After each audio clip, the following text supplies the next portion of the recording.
So colleagues, I think we want to start the session, and we are very glad that Dr. Diallo had a challenge with his audio, his voice, but he's been agile enough to be able to find an alternative in record time, within 5 or so minutes.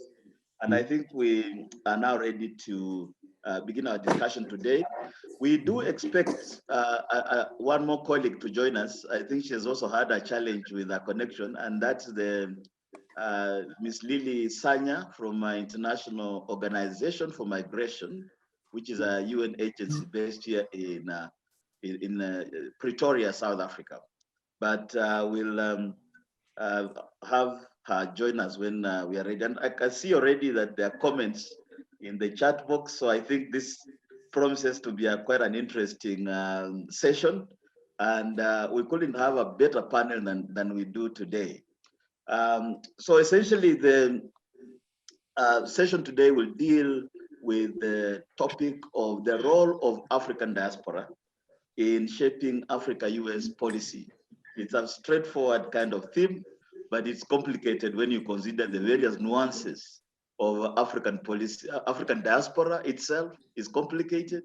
Then African policy, what do you mean by African policy?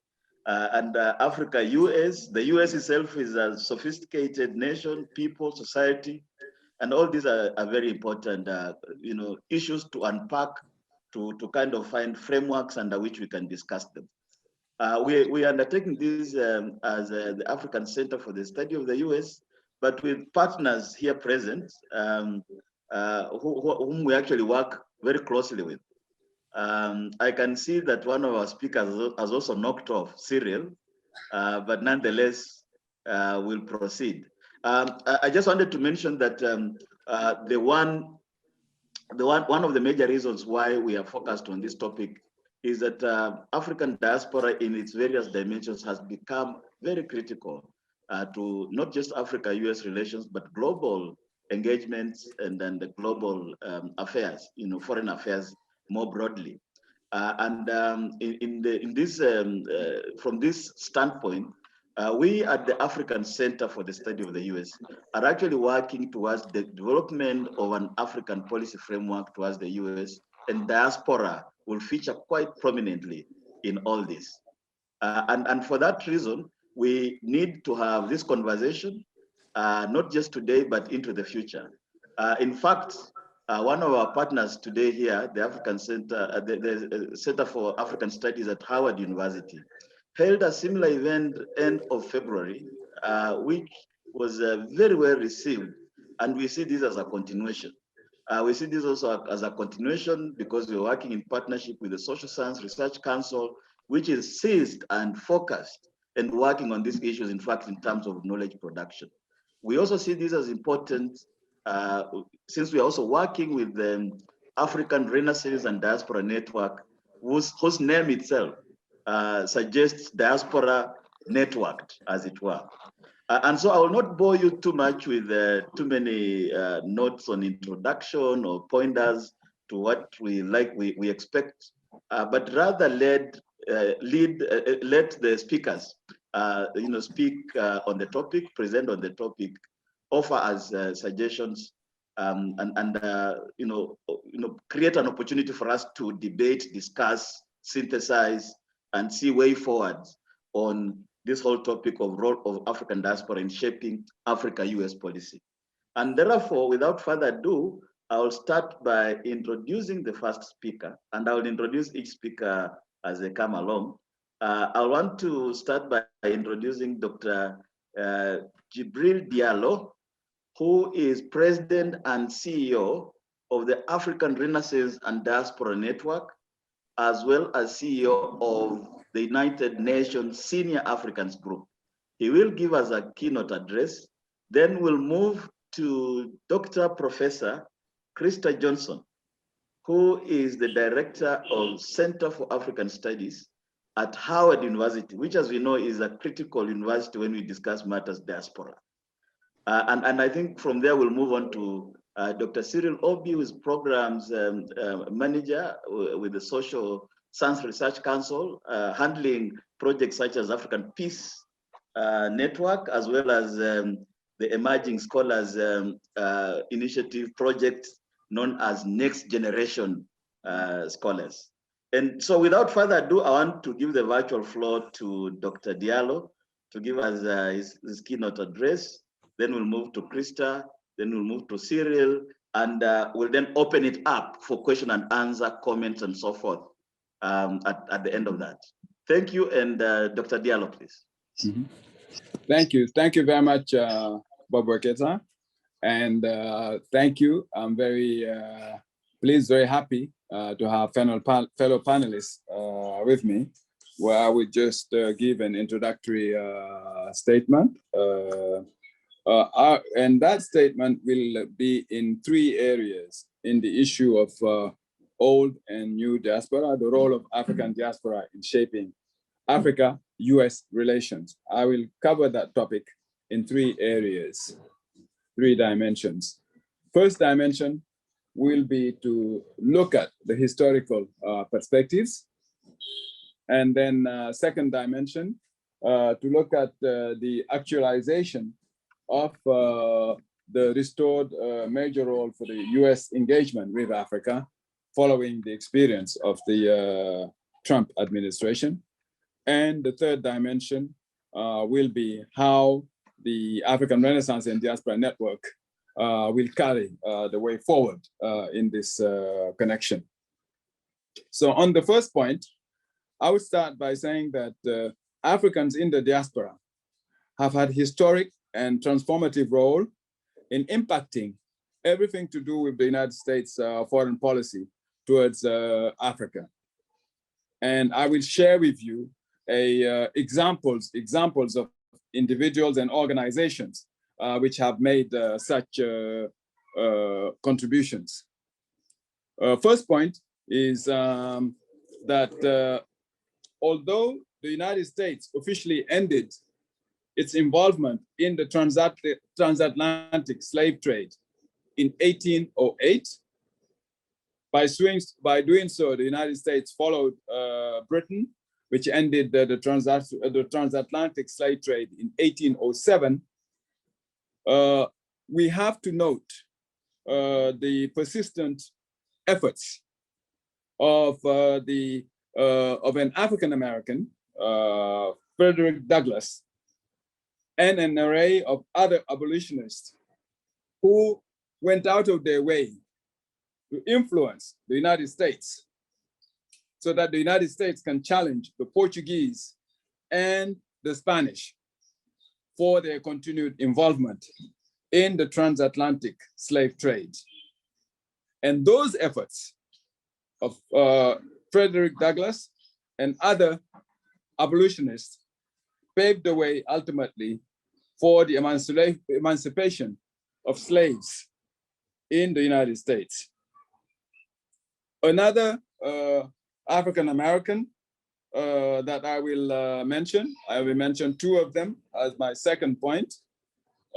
We have Booker T. Washington and W.B. Du Bois, who both sought to facilitate improved foreign policy towards increased higher education opportunities for people of African descent.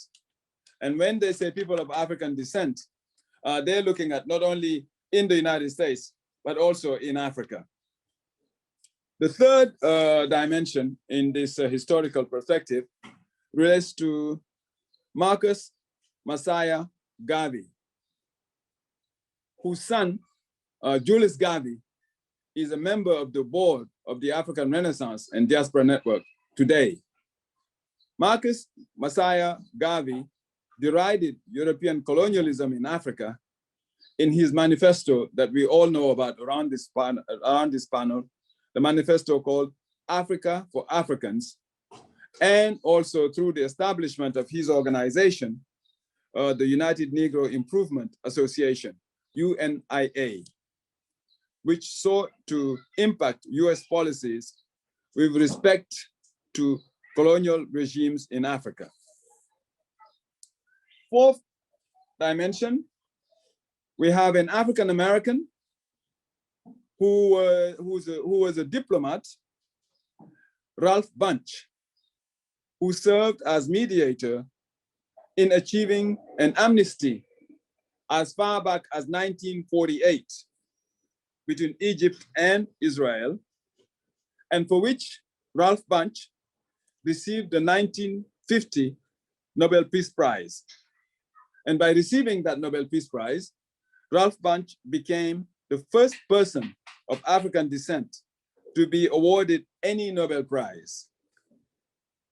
And Ralph Bunche, as we all will recall, worked as Undersecretary General of the United Nations for Special Political Affairs.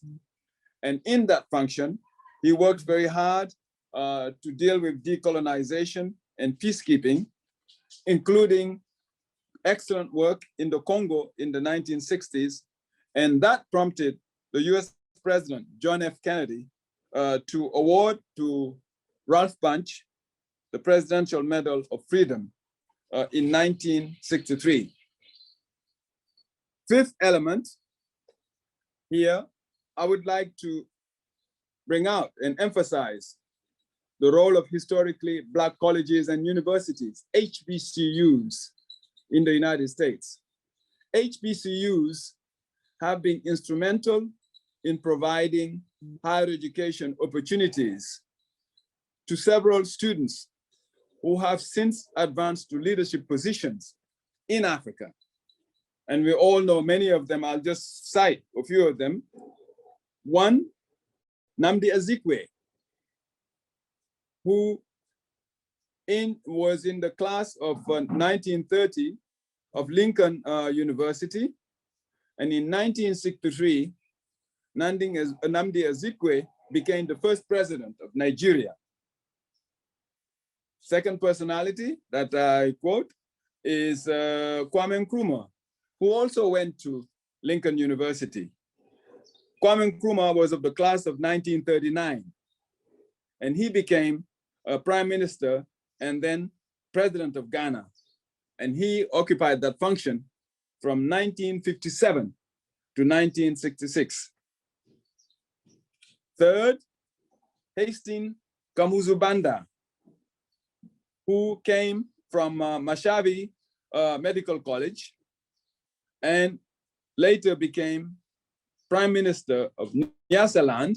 And as you know, Nyasaland became Malawi, and he was president of Malawi from 1964 to 1994. Lekan Oguntoyimbo did an excellent work in this perspective, which I would like to refer you to. And his work was under the title of HBCUs Produce Leaders, not only domestically, but also abroad. And that could be found in diverseeducation.com of February 25, 1913. Sixth point is the engagement and the involvement of individuals and organizations who have pushed very hard to promote Pan-Africanism across the continent. And I would like to refer here to Kwame Ture, otherwise known as Stokely Carmichael, with his All Africa People's Revolutionary Party, the AAPRP. I would like also to refer to Randall Robinson, Trans-Africa, as you know, which was instrumental in mounting opposition to apartheid and also to making sure that US policy sanctions work against the Afrikaner regime. 7 points, we have Constance Berry Newman, who is the current chair of the board of directors of the African Renaissance and Diaspora Network, ARDN. And Constance Newman, during her foreign service career, she served as assistant administrator for Africa for the United States Agency for International Development, USAID, and later was also US Assistant Secretary of State for African Affairs. Constance Newman was instrumental in securing World Bank funding for housing development in Lesotho. She also helped determine that genocide had been committed in Sudan's Darfur region, among other numerous contributions to influencing US policy towards Africa.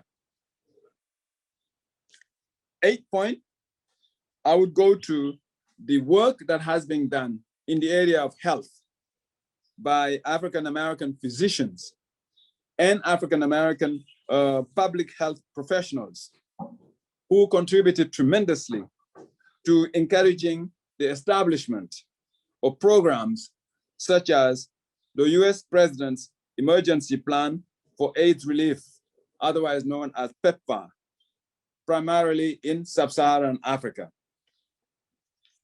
And more recently, which is my 9th point, we have Sudanese Americans who are being affiliated with the Sudan Policy Network, co-chaired by Jalela Sophia Ahmed, a graduate of Penn State University's master's degree program in international affairs, and Miriam Zain, a second-year Fordham University law student. Those Sudanese African Americans, building upon the initiatives of the Sudanese Professionals Association, among others, successfully lobbied committees within the US Congress. They lobbied committees within the US Congress to have Sudan finally removed from the list of state sponsors of terrorism. And that had been, Sudan had been on that list for 27 years, associated with sanctions. And also they managed to achieve legal peace and have it signed in the final days of the Trump administration. Consequent to the popular overthrow of former President Omar al-Bashir and subsequent installation of a civilian Prime Minister, Abdallah Hamdok, who was a colleague of mine when he worked at the United Nations Economic Commission for Africa, a very good economist who was based in Addis Ababa, Ethiopia, Abdallah Hamdok. So the second part, after these 9 points, I will go very quickly to deal with the second part, which is really how do we see under the administration of President Joe Biden and Vice President Kamala Harris, there is actualization of a restored major role for the United States engagement in Africa. And of course, while still in its formative stage, we have a number of pointers which are positive departures from the policies of Trump administration.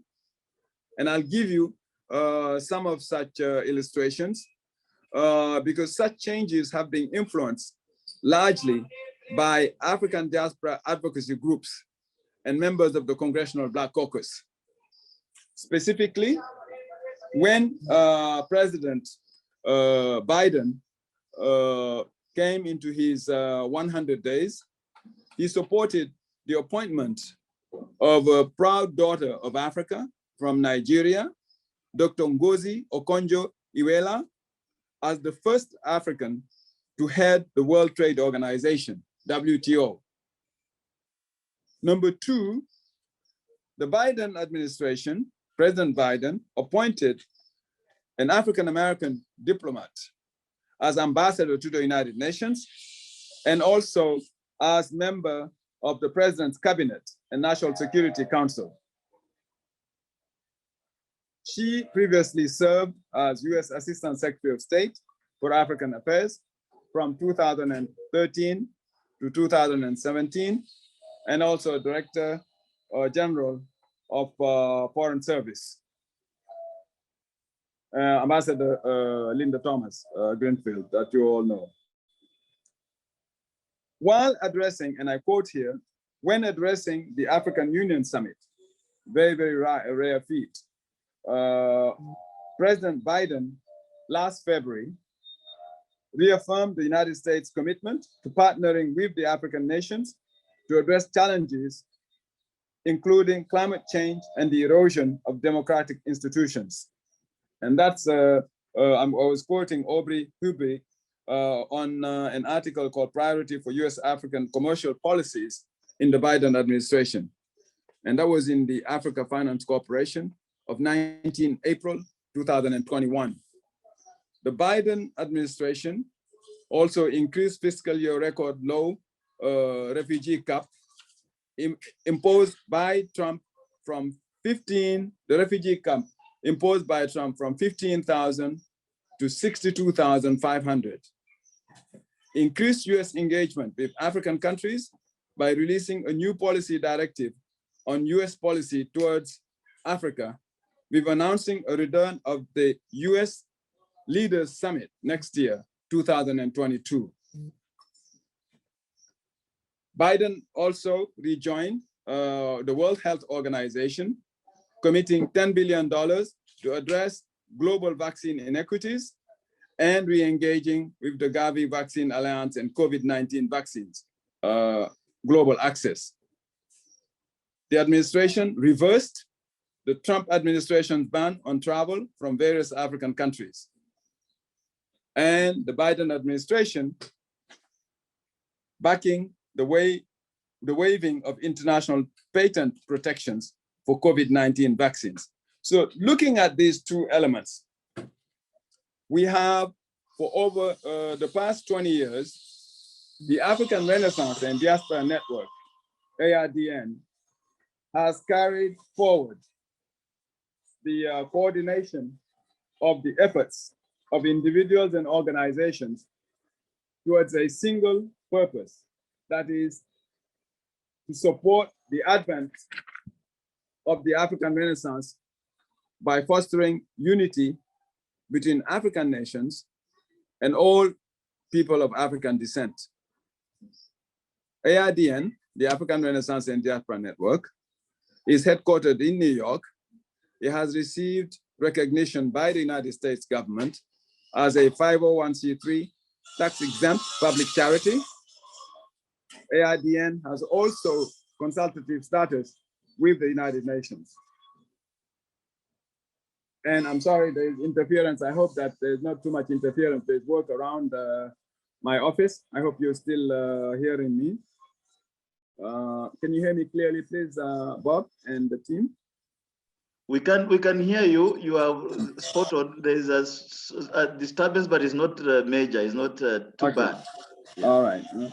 ARDN's methodology resolves around supporting and furthering the work of the United Nations system as it relates to Africans and peoples of African descent. We do that by focusing on what we call the 4 Ps: policies, programs, personnel, and partnerships as they relate to Africa and the diaspora. And within that framework, over the past 2 years, the African Renaissance and Diaspora Network has been carrying out a special initiative to popularize the Sustainable Development Goals in Africa and the diaspora using 3 entry points. Entry point number 1 is to use the dynamism, the creativity of the youth of Africa and the diaspora, laying emphasis on the employment opportunities, youth entrepreneurship and employment. Second point is to make sure that we do everything to bridge the gender gap. The Human Development Report of the United Nations said that no country in the world treats its women as well as it does its men. So we need to end the apartheid of gender in today's world as forcefully as we ended the apartheid in South Africa. And in that connection, we have the Red Card campaign, which is a campaign initiated by the African Renaissance and Diaspora Network to give a red card to all forms of discrimination and violence against women and girls in partnership with the United Nations, in partnership with FIFA. We need 1 million signatures by the FIFA World Cup of 2022 in Qatar. You can go online and sign your engagement, www.redcardpledge.com. The third dimension is really to work towards the improvement of the quality of higher education. We're very, very happy as African Renaissance and Diaspora Network and very honored to have such outstanding relationship with Bob Wekesa, with the colleagues at the University of Witwatersrand, because we signed the memorandum of understanding within the framework of these efforts to try and improve the quality of higher education across Africa by encouraging sustained partnerships between universities in the United States and universities in Africa. Third and final point, in terms of entry points, is really to foster relationship with mayors, local elected officials, mayors, by having sister city relations. We have had several successful sister city relations between mayors of Africa and mayors of the diaspora, which have been very successful in fostering these partnerships. These three dimensions, the youth, gender, higher education, and also mayors, four dimensions, I beg your pardon. And those four dimensions are wrapped around a very strong communication strategy. A lot is going on in Africa, but very little of it is making its way in the media that matters. So how do we as a panel make sure that not only there is a communication strategy, but that communication strategy is making a difference? So with that, I would like to again thank you for this opportunity for giving these introductory remarks. On the 3 points, the historical perspectives, the renewed, reinvigorated relationship between Africa and the diaspora under the Biden administration, and the final point to do with the way forward carried by the African Renaissance and Diaspora Network over the past 20 years. Thank you. Over to you. Thank you very much, Dr. Diallo. I think those are that's a very rich intervention, presentation, and one that has gone through the sweep of time, taking us all the way back so that we can come to the present and contemplate the future. And I can see a couple of comments already coming in the chat. I'm sure we'll have, I'm tempted to respond to those, but I know that we have to move on, and we shall interact with those at the appropriate time during the question and answer session. But for now, even as we reflect on Dr. Diallo's very powerful, rich intervention, we'd like to invite Professor Christa Johnson, who is the director at the Center for African Studies at Howard University. Without further ado, Professor Johnson, the virtual floor is yours. Thank you for that. Thank you very much, Bob, and all the staff at Access for organizing this panel. And I really want to just highlight that this is exactly the kinds of conversations that we need to be having. And I'm really excited that you brought together these four organizations and institutions that have been having these dialogues, but sometimes in separate spaces. So it's really, I think, a really rich opportunity for us to engage in a collective conversation around some of these issues. And Dr. Diallo's presentation was excellent, and I think covered actually probably half of what I was going to cover in my presentation. So I'll probably kind of veer off and do a few other things instead of, I guess, repeat some of the material that Dr. Diallo had already covered. So I was asked actually to speak on the center's activities, and particularly the conversations in February that we had around the role of the diaspora in shaping US-Africa policy, and particularly the role of historically Black colleges and universities as uniquely diasporic institutions. So I'll begin by offering some brief reflections on US-Africa policy, but as I said, Dr. Diallo covered some of the shifts that we're already seeing. And then also, though, talk about the old and new diaspora in the United States. So since he didn't cover that as much, maybe I'll talk a bit more about that, which I think both are at an inflection point at the moment. So I think, I mean, as I was writing my remarks and comments, this idea of an inflection point in US Africa policy, an inflection point in terms of the mobilization and kind of conscientization of the African diaspora. And to be honest, as I was writing it, an inflection point for HBCUs. So this is an interesting, I think, moment that we're in, that we're all trying to capture and also take advantage of in fundamental ways.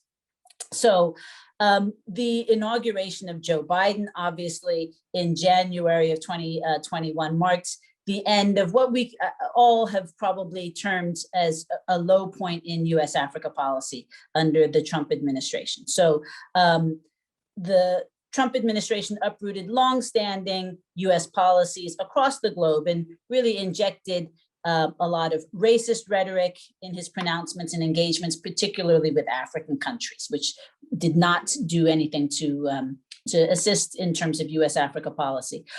Trump's America First policy clearly had a strong anti-African bias.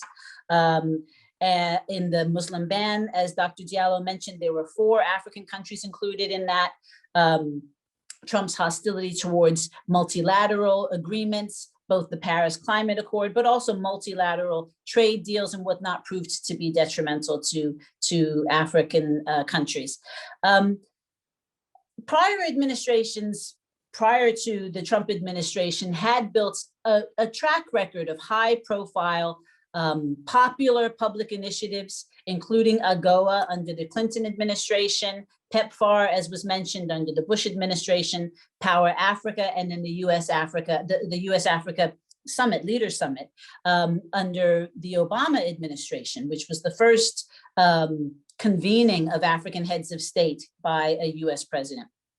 But it was also during these administrations, let's be fair and frank, where we see the alarming trend of the US militarizing its policies across the continent. So we also during this time see the formation of AFRICOM and a number of other bases, and really a kind of a security lens or US Africa policy very much oftentimes being framed within the war on terror and through a security lens. So there's a lot of criticism and kind of, I think, critical engagement vis-a-vis past US Africa policy. And that was certainly something that we that was highlighted in the February symposium that we had, that a number of the panelists highlighted. And I would also just add, I think is also, I think, an important role that the diaspora and certainly HBCUs have played vis-a-vis US Africa policy, not simply kind of, you know, engaging and going along, but playing a critical voice and inserting a critical voice into these important conversations and debates. So the Biden administration came to power in no small part thanks to African Americans who were pivotal to the broad coalition that sealed the Biden-Harris victory. So his early appointments of several high-level advisors, as we've heard, Ambassador Thomas Greenfield as our ambassador to the UN, but a number of other senior appointments as well. But we also have, even outside of the Biden's own appointments, we have the emergence of Congressman Meeks as chair of the House Foreign Affairs Committee, and we have the continuation of Congresswoman Karen Bass as the chair of the Africa Subcommittee. But already we're seeing a lot of well, we're seeing Africa being prioritized in the House Foreign Affairs Subcommittee in ways that we certainly had not before. And Congressman Meeks has already made a number of significant policy speeches with regards to Africa, with regards to his support of the Africa Continental Free Trade Agreement, and other clearly kind of signaling a shift away from the bilateral initiatives under the Trump administration, and arguing that we're prepared to engage in more regional and multilateral ways on the continent, which is a positive developments there, clearly. Sorry, so I'm trying to not repeat things that have been said before, but let me also just say, I think one of the questions was also already asking about the Biden-Harris initiative or agenda for the African diaspora. And I mean, that's on their website there, and they outline a number of ways in which they're really planning on engaging the African diaspora across a number of sectors. I'll just say that, and then the question was, are we seeing anything with regards to that? We are. I mean, it's really, I think this is, as I said, I feel like this is an inflection moment. We're seeing a lot of reaching out to HBCUs, a lot of reaching out to communities of color, and there's a sense that there's an opening now to do things that we had not had the opportunity to do before. So just one example of that, for example, with regards to the agenda for the African diaspora. The Biden Secretary of Energy, Secretary Granholm, came to Howard to convene a roundtable around, kind of next steps forward. What should we do in terms of diversifying the workforce, et cetera? And what came out of that was actually a pronouncement that they were going to use. They were going to award over $17 million actually dollars in grants and support to not only students of color in terms of their training and in terms of their research, but also in terms of setting up labs around in the sciences, in technology, mathematics, and engineering, and other fields as well. So there is actually already, in the first 100 days, one could say, already movement with regards to some concrete programming that one can point to in that regard. So I would say, and then I'm a political scientist, and what we're doing is kind of more, again, in the policy realm. So relatedly, the confluence, I think that there's this confluence between domestic political alliances and international priorities, which present new opportunities for HBCUs in particular to engage in a revitalized relationship with African countries. And this was the focus of our February symposium. So there are indications that the Biden administration understands that the opportunity to restore American leadership in the world requires that we reshape it in content and in image to better reflect our society and our values. So after 4 years of being hollowed out and under siege by its own executive, the State Department and diplomatic corps require fundamental rebuilding. Ambassador Thomas Greenfield and her colleague at the Foreign Service, in the Foreign Service, identified the lack of diversity in the diplomatic corps as a national security crisis and encouraged the Biden administration to think boldly about ways to reinvent the power and purpose of US diplomacy by investing heavily in a new crop of people with diverse backgrounds and experiences.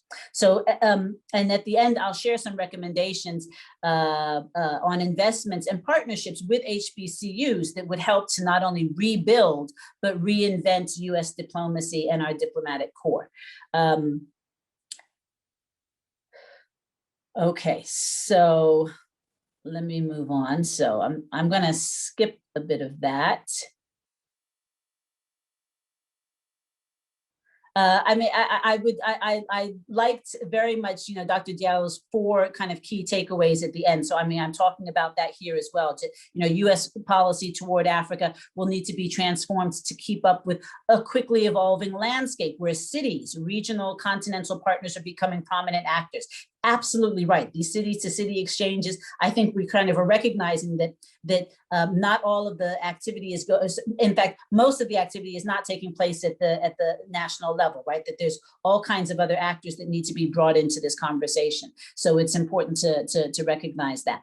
So the African diaspora and its institutions, I think, are obviously uniquely positioned to engage and lead with these efforts. So at our February symposium, I think a key topic of debate that the Q&A was engaged in then was how and in what form do we provide an institutional framework or base for a constituency for Africa. So what does that collectivity look like? And we have some of, again, the institutions or the organizations represented here, right? But how do we kind of amass that into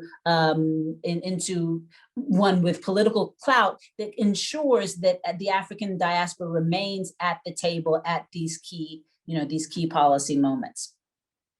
So let me turn quickly, or turn now to the African diaspora. And again, the African diaspora, old and new in the United States, is also at an inflection point.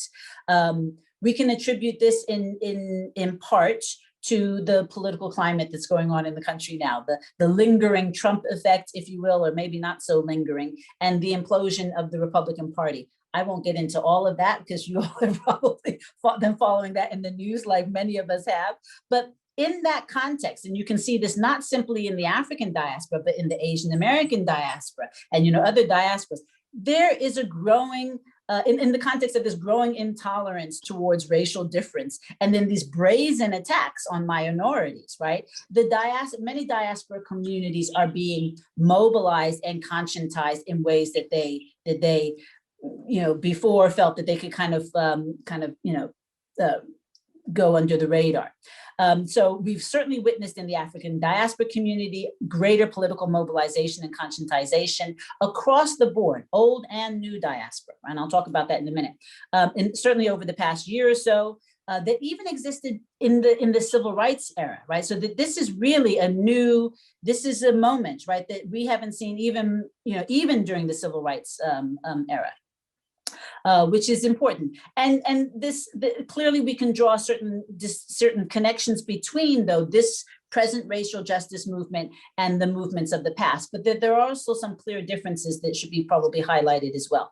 I'll also just say, just in terms of this inflection point, the COVID pandemic has also contributed to this moment of inflection within the African diaspora in particular, and particularly also vis-a-vis its relationship, or how it sees and understands its relationship vis-a-vis the continent.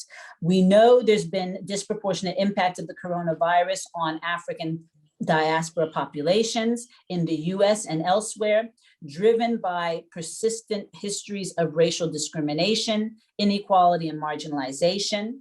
Many of the African diaspora in the US are what has been termed frontline workers, nurses, bus drivers, essential workers in the service industries. So people who have had elevated exposure to COVID, right?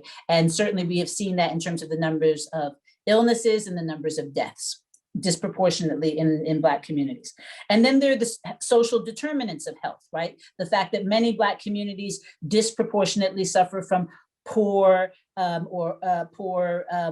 water and sanitation and air quality, right, than others. And that leads to a number of underlying health conditions such as high blood pressure, asthma, and other things that increase one's chances for a bad outcome with COVID.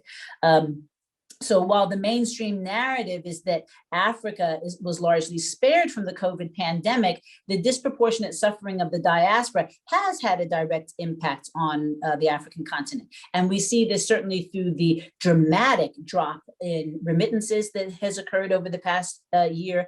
And we certainly know that the significance of remittances far outweighs even foreign direct investment in many, many African countries. So that decline has had a very direct and dramatic effect on a number of African countries.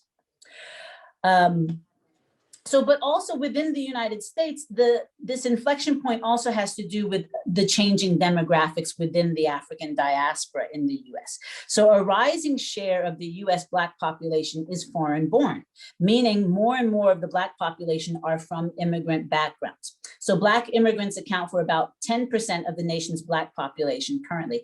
And that's triple, though, their share from 1980. So about 40 years, that number has tripled. And this trend is expected to continue.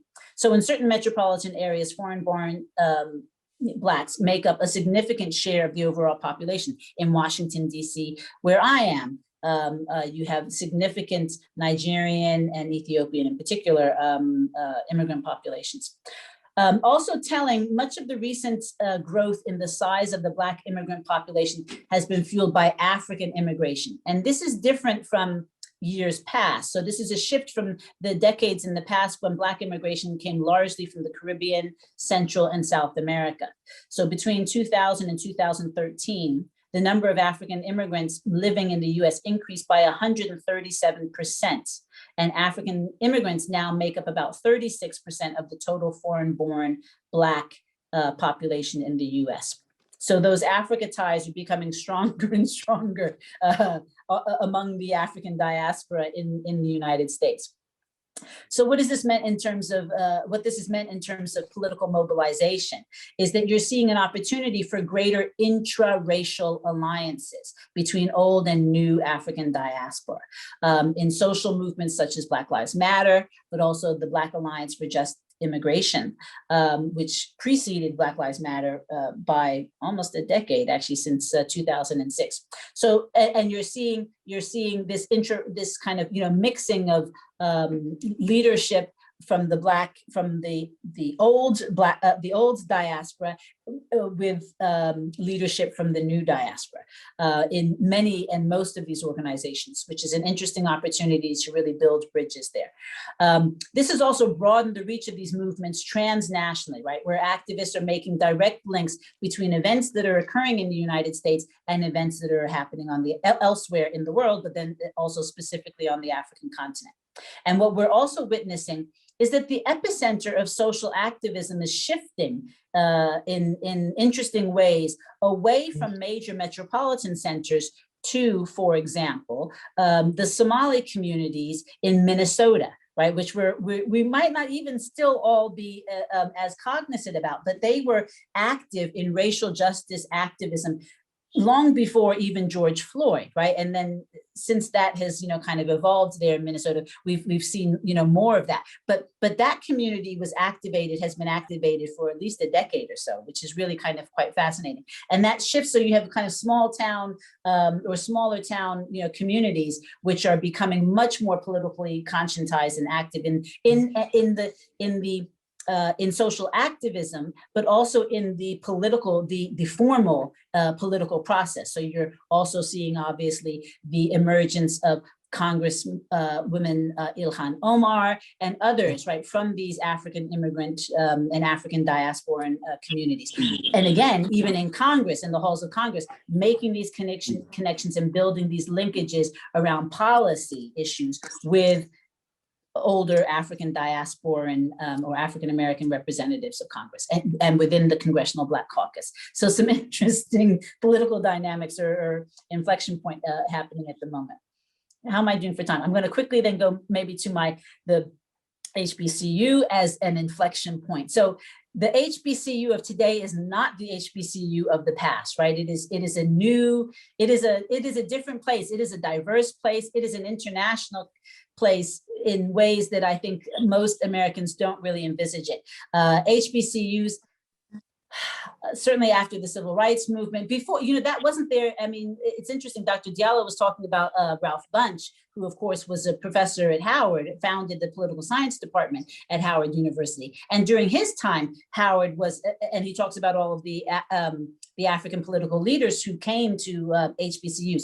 So Howard was very much an international campus back in the 1930s and 1940s. And then it went through a period where it was intentionally domesticated, if we would say, intentionally, de-internationalized, right? So there was a very active movement to ensure that we didn't create these kinds of linkages across the diaspora, right?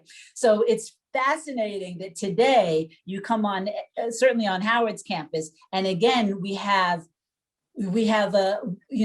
representation from across the globe, right? It might be in shades of, brown, whereas in other campuses, historically white campuses, it might be, kind of other shades, but it's representation from across the globe, right? And that presents a number of opportunities, but also challenges, right? There's all as Dr. Diallo said, I think that, and maybe our Q&A will kind of hinge on this. Diaspora formation is complex, right? And diaspora engagements are complex and contradictory at times, and all the rest of these. But certainly today,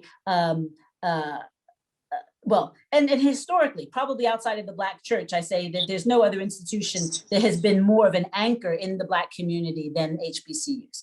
And they're getting increased political attention today, in part because of the emerging power brokers in American politics. So people like Stacey L. Abrams, the newly elected Senator Raphael Warnock from Georgia, and then of course our Vice President, Kamala Harris, all who hail from historically Black colleges and universities.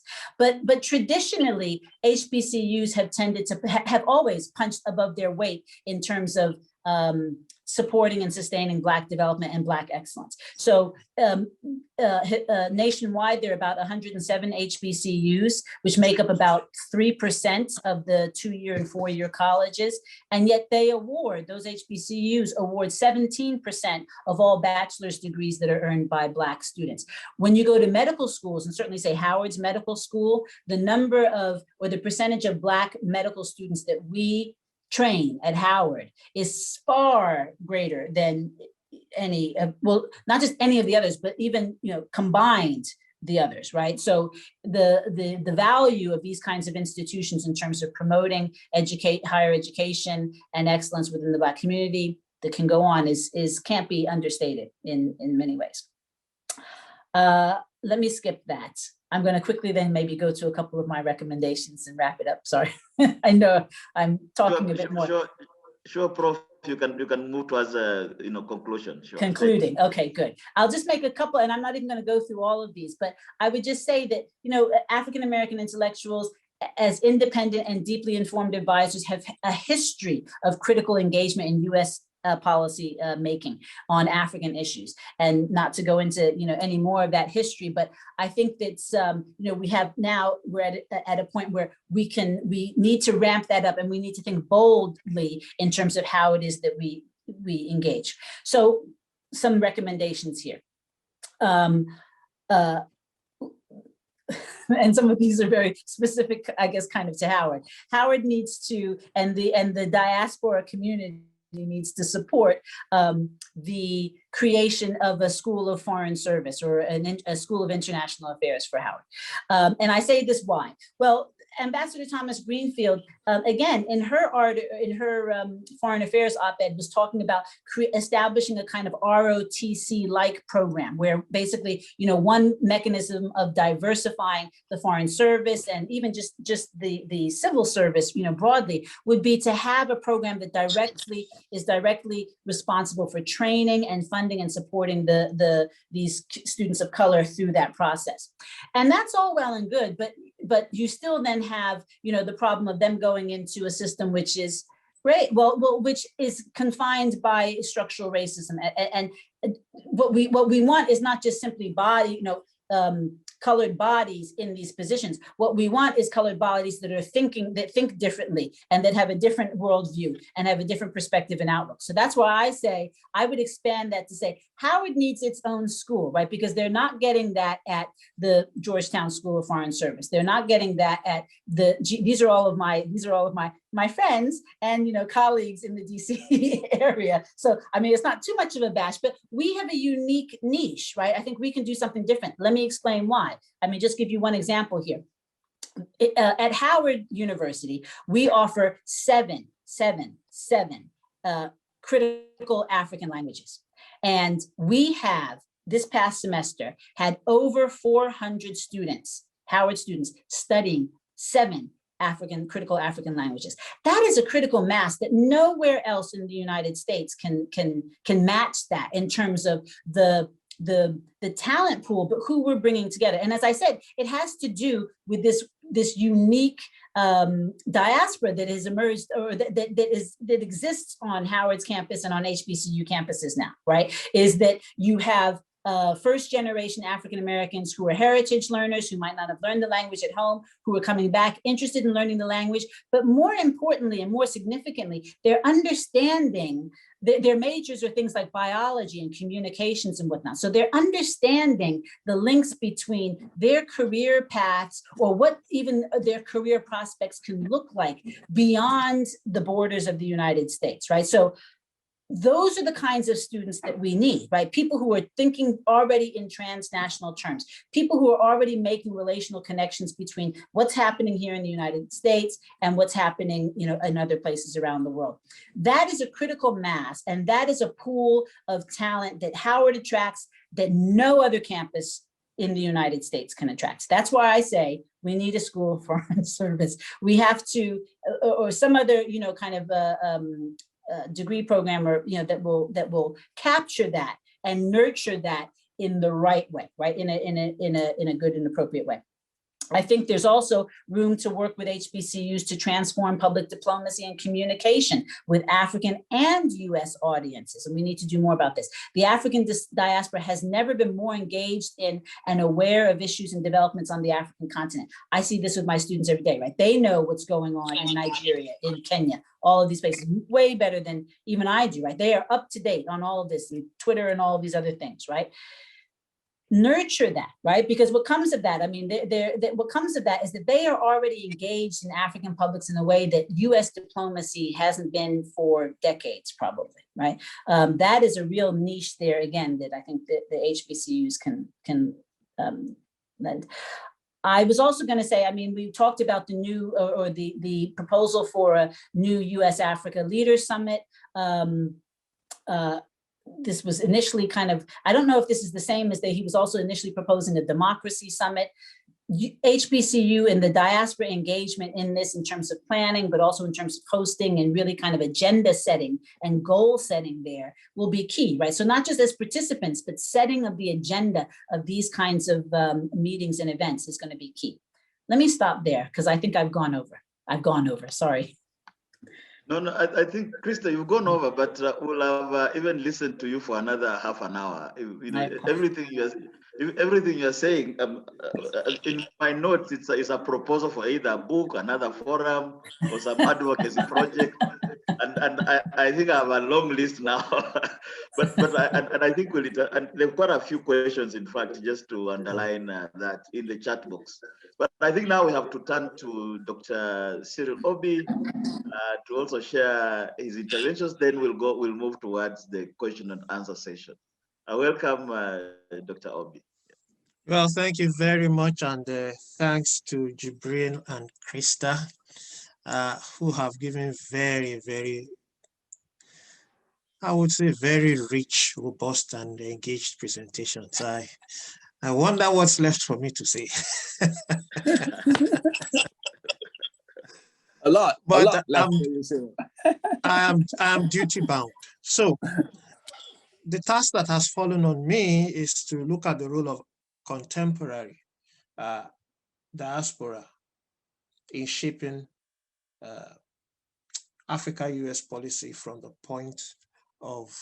from the perspective of knowledge production. And this is a very interesting thing. I think I would go with what Jibril said by looking at the historical dimension to diasporas. I think the concept of diasporas would need to be unpacked at some point, even if we talk about the old and the new, and then the contemporary. But I don't think we need to belabor the issue because there isn't so much point to do that. I would suggest that from a historical point of view, the African diasporas, particularly using Pan-Africanism, were very, very critical in nationalism and the independence of African countries. And I think that's a point that came out from the presentation of the first presenter.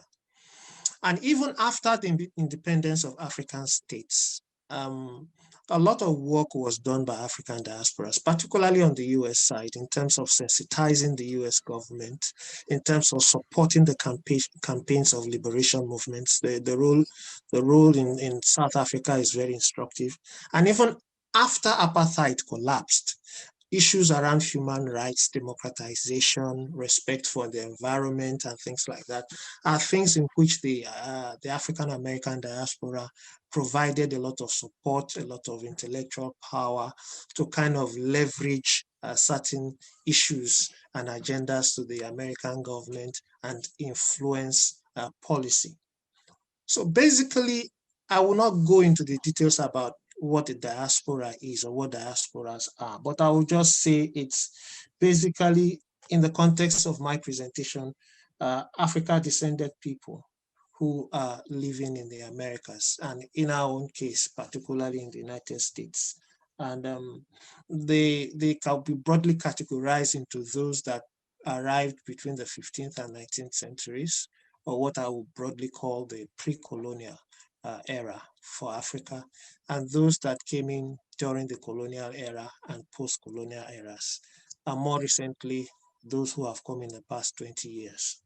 A lot of these, of course, as Christa has mentioned, are foreign-born, who are now, whose parents or whose grandparents migrated to the United States and are living here and call this place home.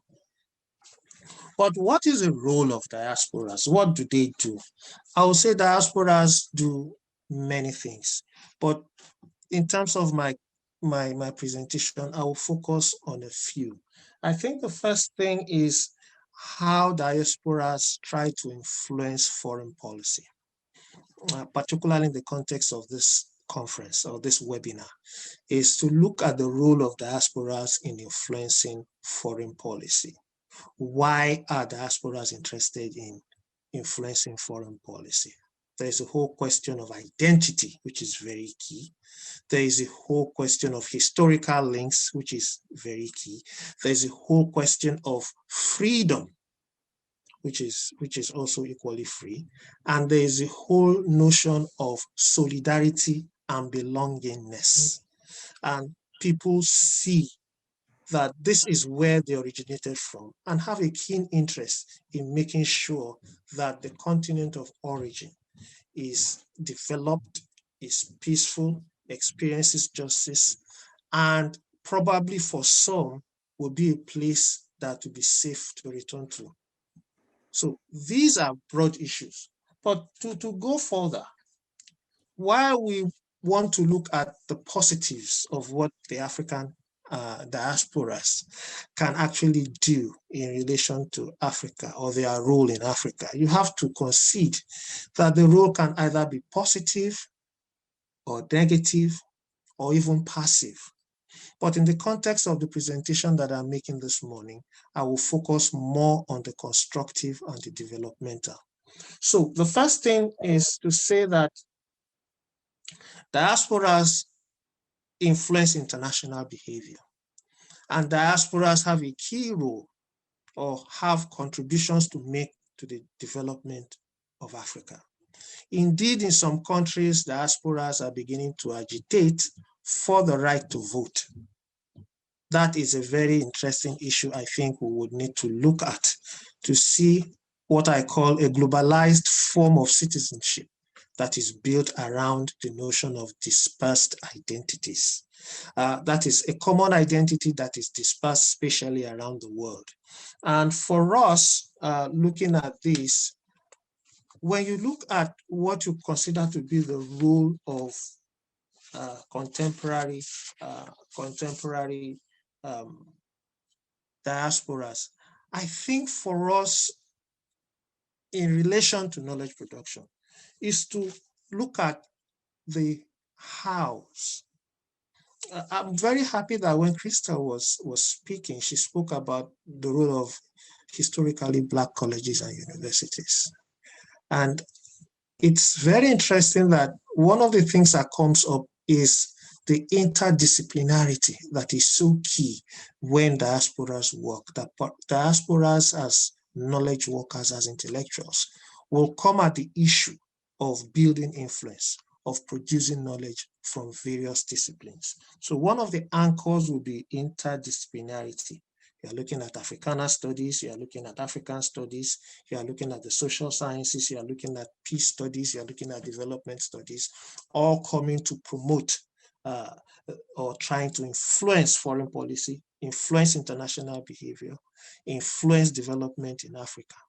These are really key issues.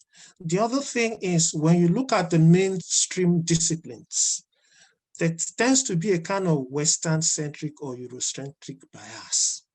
And some of the issues that are coming out around the continent is a question of decolonizing knowledge or making knowledge more, or what I would call centering African perspectives to knowledge. So the kind of knowledge that we need to engage or influence or shape Africa-US relations will have to be centered around African perspectives. It's really very key. And African perspectives will push African interests, African voices, and find areas of convergence and commonality in terms of the country, which is the US, and the continent, which is Africa, and the people that bind both of them together. I also think that another role would be, how do we link the perspectives that emerge from the conversations and the research that we do to influencing social and civic engagement in the US and Africa. It's very important that whatever we want to do, the role of the diasporas, one of the agenda items will be, how do you engage these perspectives to social and civic engagement? How much do Africans know about African Americans, Africans in Africa, and how much do they know about the history which Jibril Diallo so eloquently articulated? And how much do the African Americans in the United States know about Africa and African people and the kind of transformations that are taking place on the continent? And where do we find the points of convergence? I think these are very important issues. The next thing I would speak to, because I'm keeping my eye on the time, and I really would like to have some time for interaction with the audience, is a question of coming up with a research agenda. We have a role, the diaspora communities have a role to find out how to build a research agenda that speaks to the most critical issues which will help us in shaping Africa-US policy from the point of view of knowledge production. We would also want to look at an aspect that has not come up yet, is the dissemination of that knowledge. What are the avenues? What are the platforms? What technologies are available? And who will be the critical partners? Who will be the critical stakeholders? And how would they come to this knowledge production enterprise? That is so key. Actually, I will call it knowledge co-production, because I believe that partnerships would be a very key aspect as we want to influence policy from the point of view of knowledge production. It has to be knowledge co-production. And I see that universities, HBCUs would also begin to build partnerships with universities, institutions, civil society, and the people of Africa. And likewise, the people of Africa, the universities in Africa will have to reach out and build those connections so that knowledge would truly be co-produced. So the question then is, what kind of knowledge do we need to influence US-Africa policy? And who are we influencing anyway? I think the point that Jibril Diallo, and I'm going to steal a lot from my colleagues, so I won't call it stealing, I'll call it borrowing ideas, is to look at who, for example, listening to Christa, she spoke about Congress. So people in Congress, people in special committees in Congress that deal with Africa, people in the United Nations, for example, people who are members of the general public, people in the media, people in the HBCUs, professional associations like the African Studies Association, African Studies Associations of Africa, the Africana departments in universities. All these are stakeholders, but how do we streamline? How do we coordinate? How do we make this cohesive in a way that can actually funnel into policy influence? So those are the little roles that are to be found within the larger role of influencing and shaping Africa-US policy. And the interesting thing is that this will have to happen on both sides and have to be coordinated between both sides. And I think that the African diaspora has its work really set out for it. What kind of convenings will the African diaspora have to engage in to achieve this agenda? Now, remember that I mentioned that there has to be a research agenda or research agendas, and there have to be conversations built around bringing about these research agendas. I think this is really very important. But as I said, a foundation of knowledge and information has to be strong on both sides to actually begin to engage and negotiate from a position of relative power, because power is something we cannot forget. We need power to be able to influence. And so how can the African American diaspora or the African diaspora, how can it build power and influence, even with the knowledge that it is going to produce? It's one thing to produce the knowledge. It's another thing to disseminate the knowledge to the right places and then to transform knowledge into influence and power. So I don't know if I'm speaking to the role of the diasporas, but I think I'm speaking to how that role can actually achieve its purpose. I'm going towards the end because I see that I've already spoken for 15 minutes. I was actually telling myself I won't speak for more than 10 minutes. But I can appeal to Bob. I know, Bob, you're a Democrat. You are very democratic. So you would allow me just a few more minutes to round up. I think that okay, there's sure, also round off Dr. Obi, sure. Yes, I think there's also a need to build a broad coalition of knowledge production that would advance African unity and development. And framing this within the whole issue, the large framework of the SDGs and Agenda 2063, which really speak to a united and prosperous Africa. And I think that the diaspora is a key ally in African development. And I think that the diaspora is also a key resource for the US policy establishment and the various points of engagement with the African continent. And the role would actually be to make these connections, to build upon these connections, and begin to work towards having strategies of engagement, maybe at several levels, but broadly strategies for engaging government, strategies for engaging civil society, and strategies for engaging the knowledge community. I think I will stop here. I exceeded my time by a few minutes, but I really want to thank the organizers and thank my co-panelists for such brilliant presentations. Thank you. Thank you very much, Dr. Obi. I think you will agree that the panelists have done a wonderful job. I was even, if it was just me as the audience alone, I would have said, let's continue for another 3 hours. Let's on the South African side, we could even skip dinner just because the words that are coming out are like food that you cannot get anywhere in the kitchen or in a hotel or wherever it is. But I suppose we also must try to move towards the end. We have the recording here. We're also streaming live on Facebook.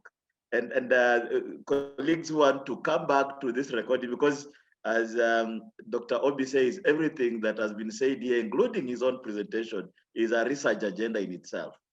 But I think at this point in time, we'll open it up to the questions and the questions and comments, I should say. And I think the first, I'll pinpoint the person to whom a question has been directed, but quite a number of them are actually general to be responded to by all the panelists. I think we'll take 3. There's quite a few. Let's take 3, then we see where that takes us. And I think at this point, we'll want to be a little more summarized in our responses. So what we'll do is for every intervention, perhaps we can have Dr. Diallo, Professor Johnson, and Dr. Obi responding. I think the first one was a question, a comment around what the panelists think of the Biden-Harris agenda for African diaspora, and whether in the first 100 days they see evidence of implementation and assessment, after the 100 days. I think the second question is, and it's a lengthy one, but it's essentially around a key part of understanding the potential ahead for African diaspora to influence the Biden administration policies in Africa should be to keep in mind that President Biden is himself an immigrant, and one could actually say the same of VIP Harris. Next week, I think this comment also says next week also marks the 10th anniversary of the first Global Diaspora Forum. Are we commemorating or not? It is in our alley. And I think that's a comment, kind of comment question that the panelists can respond to. The last one that we can take for now before we go to the next batch is just a minute. How do we engage with the youth or emerging generation to appreciate the challenge in Africa and the diaspora, and to embrace the diaspora networks effects for sustainable actions? Those are the three key issues that I see there. So starting with Dr. Diallo, moving on to Professor Johnson, and concluding with Cyril on those three issues. Mm-hmm. Thank you. Thank you very much. First point, please remind me again of the first point, Bob. I think the first point, the first question was essentially, when you assess the Biden-Harris administration's 100 days, what does it say about African diaspora in the first 100 days? Did they deliver in terms of policy action and so forth? I think the administration has been assessed on all fronts. I think this is an assessment from an African diaspora point of view. Thank you. I thought that Professor Christa Johnson eloquently really reviewed some of these points very, very clearly and forcefully. If you look at previous administration, and some of us who have been students of international affairs, at this stage, there is a creative tension in terms of delivery towards the diaspora, because the African-American community has been a very strong supporter of the Biden administration. That's point number one. Point number two, really, there have been quite a few history-making kind of appointments in the Biden administration, because we have a president and a vice president who have that experience in terms of dealing directly with the diaspora. But what is needed is really to translate that into specific actions which are dealing with the urgent needs of the African continent at two levels. One, I think that, as I mentioned, it's very helpful that the Biden administration backed immediately the waiving of international patent protections for COVID-19 vaccines. COVID-19 really focus of the efforts within the continent. So what could be done in that framework? And then the second point is I come back again to the point of visibility for Africa. The fact that President Biden was one of the few American leaders to address an African Union summit, as he did last February. I think that that's a tremendous effort, and that could not have happened before had it not been for the efforts of the African American community itself. So, we need to look at it on both ways. The African American community is looking forward to having more engagement, but at the same time, African American leaders, in the true sense of the word, have always had Africa at the center of their conscience. So that is something that Africa will always appreciate. And in that way, I think that we can breathe life into what the African Union declared as the diaspora being the sixth region of the African continent. Over to you, please. I think we move to Professor Johnson. Christa. Sure. I was just going to say something on the third question there with regards to how do we engage the youth in this next generation.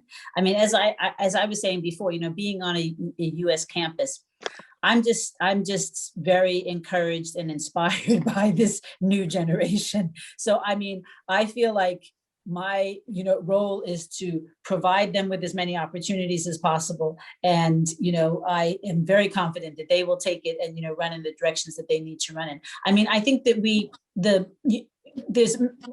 can do a better job, and we need to do a better job. I think Dr. Obi highlighted this as well. Just on both sides of the Atlantic, right? You know, kind of educating and informing, but not just, you know, through classroom, but giving students in the United States the opportunity to not only just travel, but, you know, kind of immerse and understand what's going on the continent and vice versa, right? I mean, those kinds of exchanges are, you know, kind of invaluable. It goes beyond kind of, you know, classroom learning, right? And that's something that, of course, you know, African-American students have just been less likely to do or inclined to do because of financial reasons. So again, I mean, another area that really needs to be beefed up, and I'm already talking to people within government, you know, if they're gonna, you know, provide internships or opportunities, they have to be paid for our students, right? I mean, they have to provide the resources for our students to take advantage of these opportunities that they say that they have out there. So I think I mean, my role as an administrator, as a university administrator, like I said, is to speak to these various, you know, agencies and entities that say that there are these opportunities out there and make sure that they are actually available, accessible to students of color who may, you know, have a variety of challenges. But I think I'm very optimistic and hopeful for this next generation. Thank you, Prof. And now to Cyril. Thank you very much. I would say that in terms of what the early indications are for the Harris-Biden administration, the early indications are quite positive. The point that has been made already related to the patents for COVID-19 drugs, the initial action on immigration, the appointments of members of the African diaspora into, you know, what I consider to be strategic positions by this administration, and the addressing of the African Union by President Biden are all positive signs to show that this administration seriously wants to engage with Africa and recognizes the strategic position of the African diaspora in that engagement. And I think that is useful. It's a bit early to begin to make definitive statements, but I will say that the early indicators point in the right direction. The challenge, therefore, is for convening such as ours to begin to produce the material and to animate the discussions in the kind of directions that we want to push this stretching of the hand, how we receive the kind of gestures that this administration is making, how we take advantage of the new space and the new opportunities that have been created. I will just respond quickly to a few questions about how practitioners or activists can engage in research and what kind of research they should engage with. I mean, there are various organizations that promote research. The African Center for the Study of United States, which is hosting one of the co-hosts of this activity, is one of such venues. They have programs that provide the space for this. The Social Science Research Council, of which I belong, has programs, Africa-oriented programs that also have fellowship awards and training opportunities that invite proposals for this kind of work. The Council for the Development of Social Science Research and Development in Africa, CODESRIA, has a lot of programs and it has a solid Pan-African orientation. And Jibrin's organization is also another organization. So there are many organizations and there are many potential points of entry. One of the things we can do is to also look for how we can raise resources, because resources are very key to the kind of work that we should do. In terms of what we may want to focus on, is there is a lot of innovation being made by African youth in Africa, either in the area of new technologies, in the area of peace building, in the area of social organizing, microcredit financing, that the world does not know about. And I think part of our research will be to actually empower such youth innovators and make their work visible and see how we can influence policies that actually bring such people to a point where the impact of the innovation goes beyond a small community, actually begin to address some of the critical issues that face sustainable development in Africa. I think the HBCUs also have a lot of research opportunities in terms of when we are able to bring together a cohesive research agenda, build consensus around a couple of strategic issues, and also some Africana departments, policy institutions. All of us have a stake in this. And I think this kind of conversation is so critical in making these things actually happen. Thank you so much. Thank you, Cyril. I think we'll now start circling towards the end of the session. We've already done 1.5 hours, but I will just appeal to the participants and the panelists that we stretch it just a little, because there are some critical questions that cannot go unanswered. Just for today. Next time we'll keep to the time. And so in a very summative way, Professor Johnson, I think there's a comment there that relates to what you mentioned, and in a nutshell, it is how do we seize the opportunities presented today by the Biden-Harris administration, for example, to advance, enhance diplomatic work, foreign policy work, both in practice and academia. I think that comment went in that direction of what are some of the tangible actions that we can do to boost diplomacy and foreign policy at the professional and in the academia. I think for Dr. Diallo, there's a comment about the UN Permanent Forum for People of African Descent and movement towards the adoption of a Declaration on Human Rights. What are your comments on this quite interesting UN level development of setting up a UN Permanent Forum? And I think we are in the decade of people of African descent, and that's quite interesting to consider. And I think the question that I'll then put to Dr. Obi is the one that is in the Q&A box, which is which relates to what can African diaspora, engagements or research or related work, what can it borrow from other diasporas in the US? Jewish diasporas, perhaps Chinese diasporas, Indian diasporas, maybe almost some kind of quick comparison. And I think I will turn it over then therefore to Professor Johnson.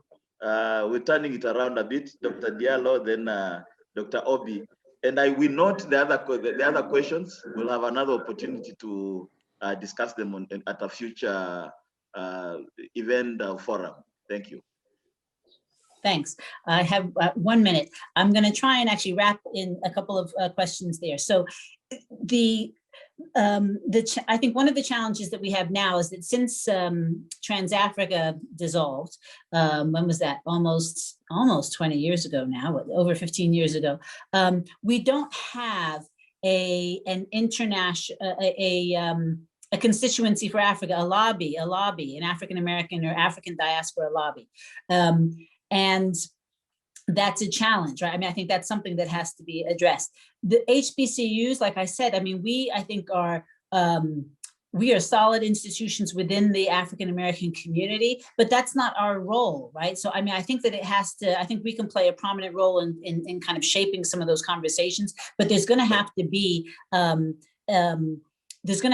African-American lobby for Africa, or a constituency for Africa, an African constituency for Africa. And the reason why I say that as well is also in part because of the success that we do have in the United States, the Joint Center for Political and Economic Affairs or Economic Change, which is an African-American lobby, which has been very successful, right? But it has also narrowly defined its mission around domestic policies and domestic politics, right? And so they've been excellent at that, but it's not a framework for influencing U.S.-Africa policy. So and again, I mean, I've been trying to actually have some conversations with them because, I mean, either we broaden that, scope, or we have to think of, kind of some other way to do it. Let me say, in the context of U.S.-Africa policy, and this ties into one of the other questions asked, one of the failings, I mean, Trans-Africa's, kind of demise is complex. So I don't want to kind of oversimplify it here, but I think one of the takeaways or the lessons that we need to learn there is that Africans and the African diaspora need to fund their institutions and their organizations. Trans-Africa, or part, I mean, this isn't the whole story, this is an oversimplification, but it failed because of financial reasons, and in part because, so one of the questions was, what should the African leadership do? They need to put money behind, they need to fund these institutions. They need to fund an African-American lobby, organization to promote their agenda. And that means kind of big bucks. It's either the African leadership, it's the Mo Ibrahims, it's the other, kind of big, financiers on the continent, but they need to do that, because what you saw in the demise of Trans-Africa after the anti-apartheid movement ended. I mean, and again, I'm not trying to oversimplify it, but Randall Robinson tried to have a big fundraiser where Nelson Mandela was supposed to come and he didn't come. And they had to cancel the fundraiser. And that was the kind of, the beginning of the kind of financial demise of the thing. And I'm not saying, I'm sure that relationship was a lot more complex, but there was clearly not enough of a significant recognition on the part of the African leadership of the significance and the importance of sustaining and supporting, right, these African-American institutions. I'll leave it there. Thank you very much, Professor Johnson. I think I can also chip in to say that in some recent conversations we've had that African leaders, have relied on African Americans for political emancipation, but once they're in power, they kind of quietly say, "No, look, we might not need you very much now," And I think that's the elephant in the room. Maybe we should find a way of tackling it. But let's turn over to Dr. Diallo. Thank you very much. I would start with the point that we in terms of the subject that we are discussing, we need to take into account that there is a changing world, there is a changing situation of today's world. We are moving from a situation of having charismatic leaders of the type that I discussed to having movements which are very strong, but do not have any kind of visible single leader at the national US level or at the global level. Many people have said that who is the true leader of the Black Lives Matters, for instance? And the question has not been as clearly answered as with other charismatic leaders, because these are movements which depend on social media and other means, so that they have got their own lives. So in our conversation in this connection, I think that we need to take into account that dimension, that we're moving from a situation of charismatic leaders who are moving the agenda forward in terms of influence in US policy to a younger generation kind of situation where it's the social movement that we're talking about. And this is where the UN Permanent Forum for the People of African Descent, the question was about, comes in. Because right now, there's no way that we can have one channel of communication. What this panel can do is to give a menu of options. And when you give a menu of options, you, the institutions of higher learning, HBCUs, Witwatersrand University and others, the Social Science Research Council, you provide the input that goes into that, so that it's a different level of dealing. We do not have anymore any kind of coordinating mechanism of the type. This is where it's better to use actors and actresses as entry points. This is where we need to use the dynamism of the youth in order to move forward. The person who asked that question is Clement Achimjima from Ghana. He has been a youth leader in Ghana, very, very well known, and is part of the Youth Leadership Network of the United Nations for the SDGs. But the problem, as Professor Christa Johnson mentioned, is that we need to talk to our partners to provide minimum funding to the youth in their activities, so that they can have some sort of income generating activities or activities that can enable them to do that. We want to move, secondly, as I said, to really dealing with the issue of gender.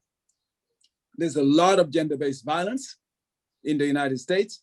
There's a lot of gender-based violence across Africa, across the diaspora, so that we need to make sure that we say we have zero tolerance towards any forms of discrimination and violence against women and girls. And I hope that each and every one of you taking part in this exercise will go online, not only to sign your pledge, www.redcardpledge.com, but also to see what is behind signing the pledge. And final point is that we need to put our minds together to put together a communication strategy that will continue to strengthen the contribution of Africa, because nobody wants to give their resources to a bottomless pit. And when you see what is happening in the international media, very often a lot of it is skewed a lot more towards the bad news, whereas there's a lot of bad news, there's a lot of corruption, there are lots of issues, but there are also many other positive issues that could be brought forward to show that there are Africans who are pulling themselves by the bootstraps and then making a big difference. And the final point is, how do we, as a network, make sure that the left hand knows what the right hand is doing? Sharing of information is very, very important, because it strengthens us so that 2 and 2 become 5 rather than 4. In our case, I would like to invite you to a series of activities that we are undertaking that are open, because we are a network of networks. On the 19th of June, we have the youth of Africa and the youth of the diaspora getting together on the World Environment Day, on the issue of the interrelationship between climate change and the impact on gender-based violence. And finally, we have, during the General Assembly, Africa Open for Business, where we will be bringing together the business community to interact with the African-American community. So I think that through your facilitation, Bob Wekesa, and also through Cyril Obi and Christa Johnson, we need to encourage this kind of platform of sharing of experience, so that anyone who has the capacity to do so will really move forward. And that breaks the walls that are between different organizations. Thank you very much. Thanks, Dr. Diallo. I think the one thing that was stuck in my mind is the red card. I saw it quite right in my face, and I was I take note.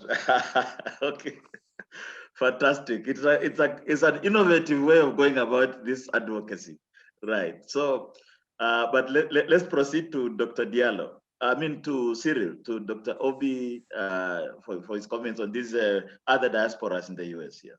Well, thank you. I will be the first to confess that I don't have a deep knowledge of other diasporas in the US. But from the little I know, I think the key point is the level of organization to lobby, to influence. And I think this is one of the things we can learn from the other diasporas who are organized.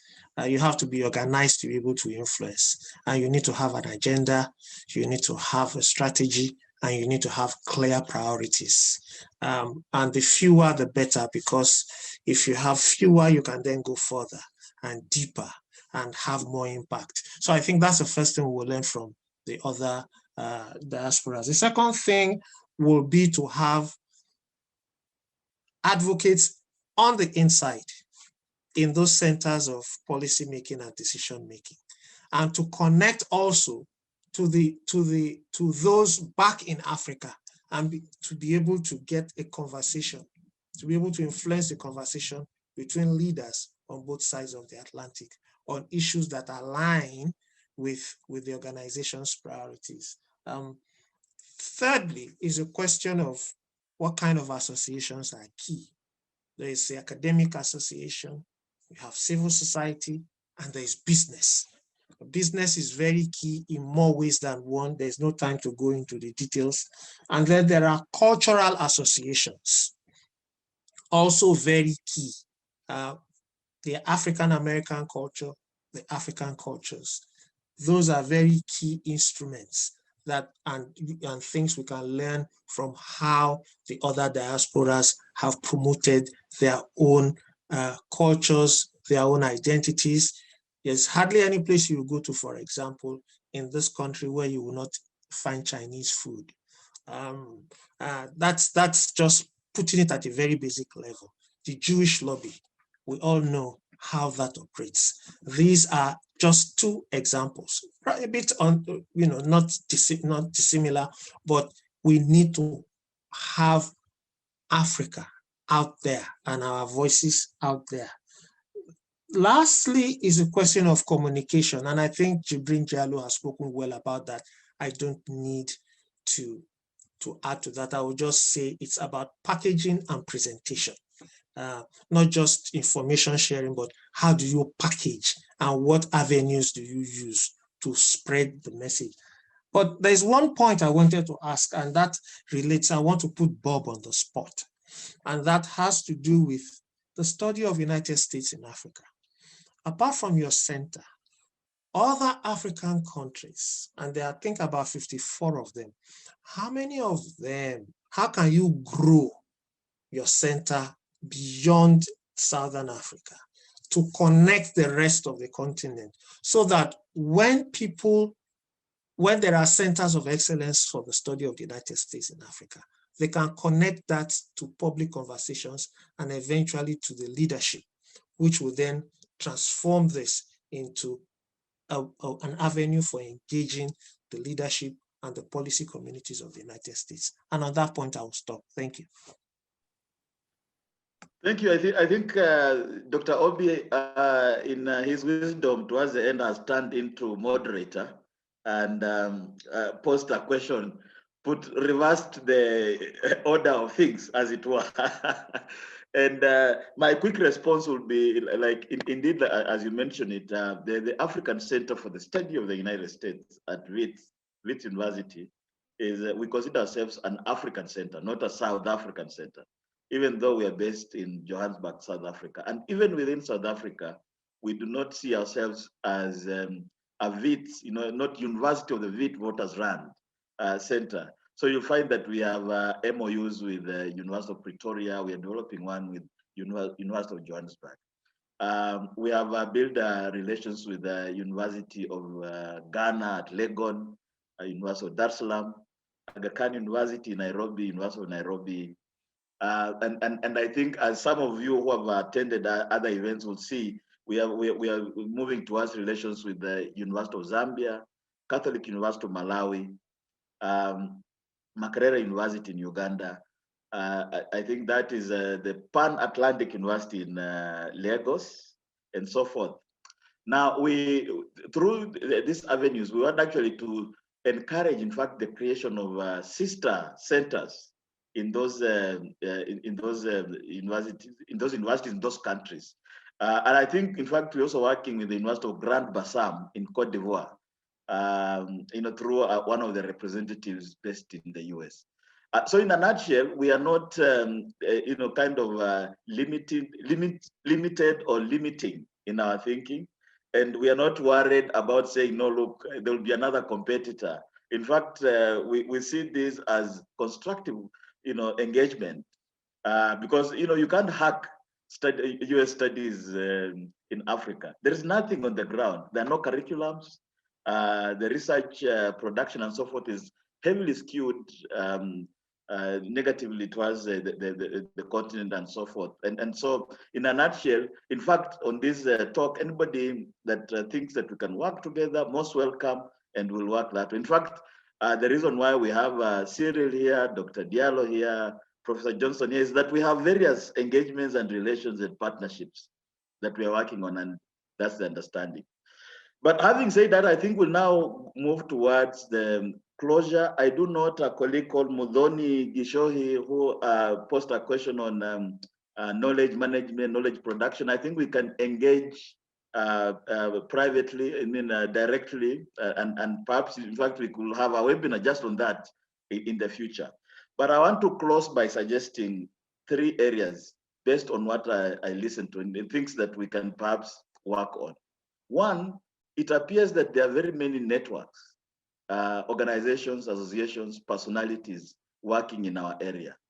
And that knowledge is disparate and scattered. How do we coalesce all that together? My proposal is that we could actually start working towards a directory of Africa-US diaspora organizations.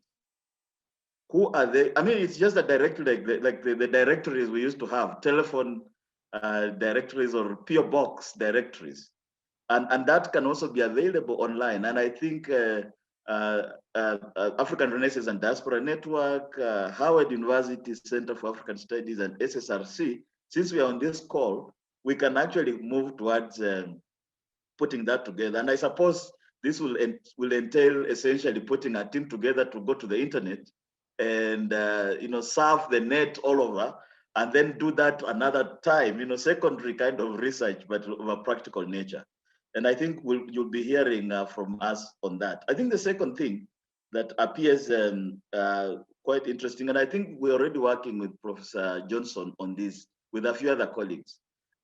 We need kind of a handbook of Africa-US diaspora, and that can inform Africa diasporas more broadly. We are working on a different book, but it appears there's need for a handbook, and a handbook can take a few years to do, but once it's out, it can be very instructive, even in terms of those questions of research, of who is doing what and so forth. And I think just to go back to the directory also, is that we can actually undertake a shorter knowledge production platform, just looking at who are the key institutions and personalities in our field. I think we mentioned quite a few here. And we can actually profile them, and in so doing, actually get to know exactly whom we go to when we want certain lobbying and or we want to achieve certain policy agendas or academic agendas and so forth. But I think I'll stop there before I run ahead of myself and promise what we can deliver. But we want to really thank you. Any panelists with the last word? Dr. Diallo, because you are our natural convener, perhaps you can give us the last word. Then we close there, exactly there. Yeah, I just find this has been very, very exciting. And I want to thank you for convening it. I want to thank Professor Christa Johnson and also Cyril Obi. Even the fact of us as panelists getting to know each other's perspectives better opens the way to the implementation of your own vision. And then I think we had very good questions as well. And as you mentioned, this is recorded and it's also on Facebook Live. So those who could not attend can still follow up and participate. So this is very, very good. And I'm very encouraged. You can count on the support of the African Renaissance and Diaspora Network in this connection, but also the African Renaissance and Diaspora Network is learning a lot from these perspectives. And with that, I would like to thank you again. Thank you very much. Thank you. And I think we'll stop exactly there, even though there's a temptation to add in one last word.